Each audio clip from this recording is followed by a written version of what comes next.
people of the internet. It is Adam Lake, Aaron, and well, forgot to say it last video, but my sickness is definitely going down.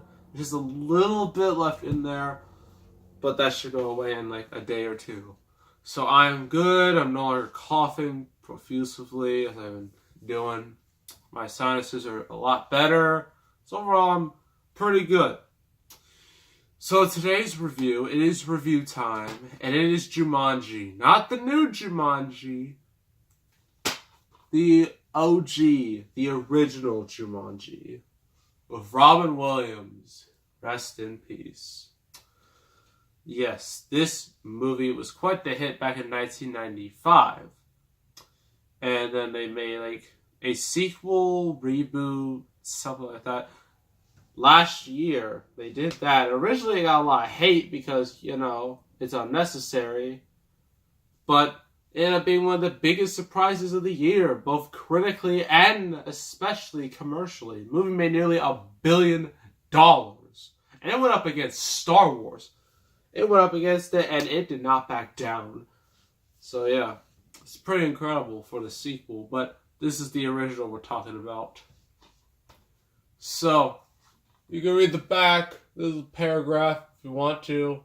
If you don't care, let's move on. I'll read it anyway. So, when young Alan Parrish discovers a mysterious board game, he doesn't realize its unimaginable powers until he is magically transported into the eyes the eyes of his friend, Sarah, into the untamed jungles of Jumanji. Too bad we don't really see those jungles. We do see him in the sequel, but that's a video game and not a board game, so it's not to say. You know what? Anyway, so 26 years later, Alan reunites with Sarah, and together with Judy, played by Kristen Dunst, yes, MJ, from the original Spider-Man trilogy. Yeah, that's her. And Peter try to outwit the game's powerful forces. So yeah, when Alan was a kid, he didn't have the best life. He had a pretty good life, but he got bullied, picked on, whatnot. I think his father ran like a company. I forget. I haven't watched this movie in a long time. So eventually he finds this board game. And he's just like, oh, cool. And so he invites his friend Sarah, childhood friend, to play with him, to make him feel better after, he got beat up. So they're playing, in the middle. It says things, but it's like, you'd think someone would realize that this board game is not right, because usually in a board game, when it is a middle and it shows you words, it's usually simple. Usually there's a card or something. No, it's a magical looking thing, and it just sprouts out words like this, and I'm just like, I think we need to get rid of that. But that's just me. But the game tells Alan, you're gonna be in the jungle. Sorry. So Alan is literally sucked into the board game. And Sarah is, of course, traumatized by this. And then 26 years later, you got these kids, their family, they're moving to the same house, which is a little too coincidental. They move to the house, they find a board game, and then they start playing, as you would, because this was the 90s. You didn't have smartphones, you didn't have iPhones, you didn't even have Kindles. They had nothing in the 90s except what they had. They had Sega Genesis, they had NES's. The Nintendo 64 is going to come the next year. They had, what are those? The Tiger games.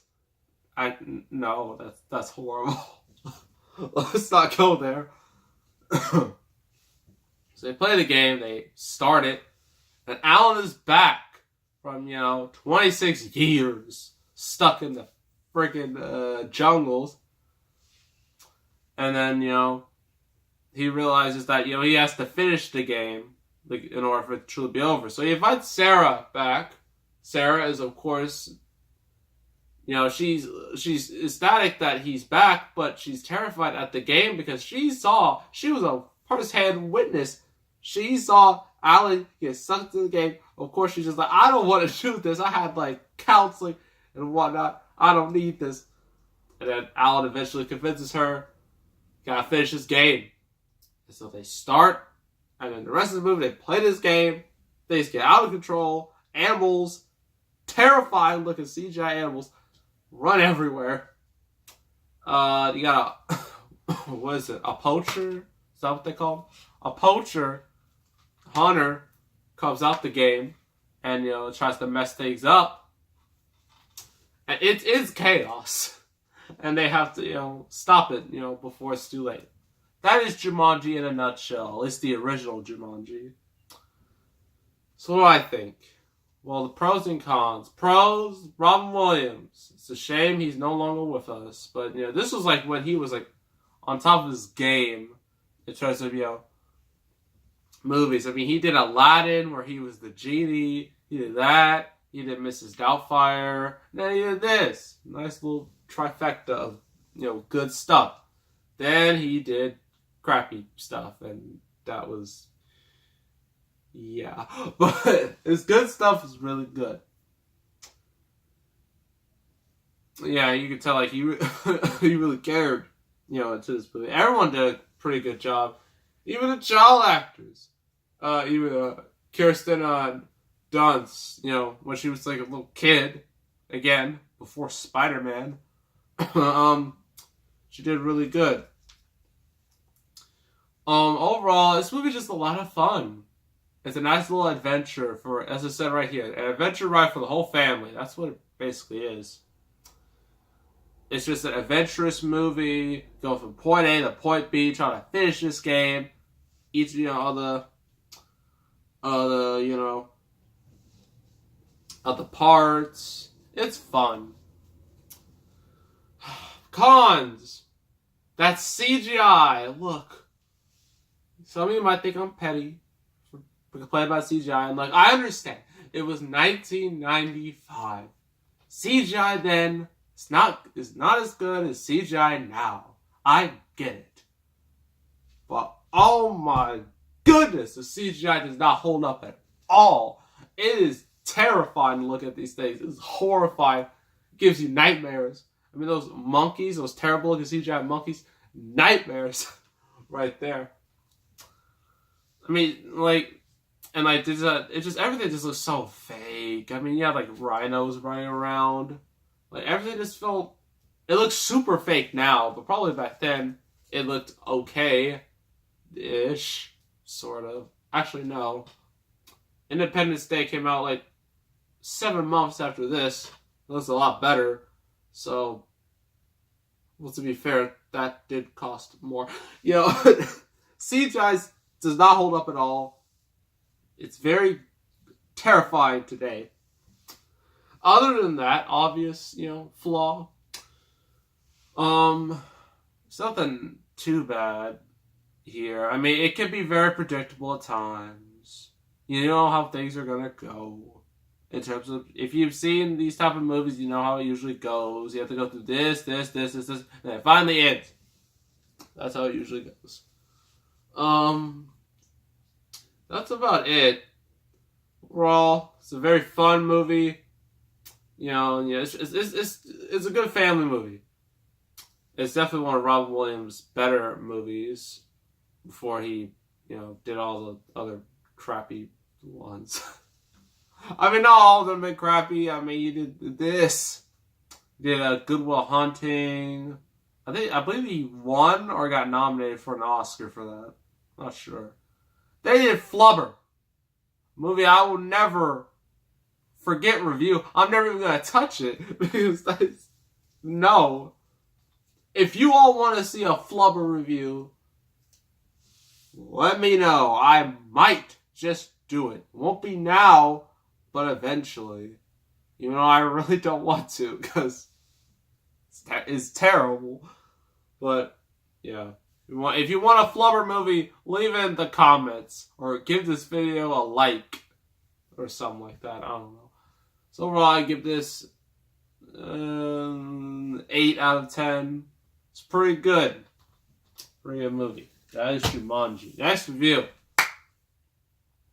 It's about John Cena.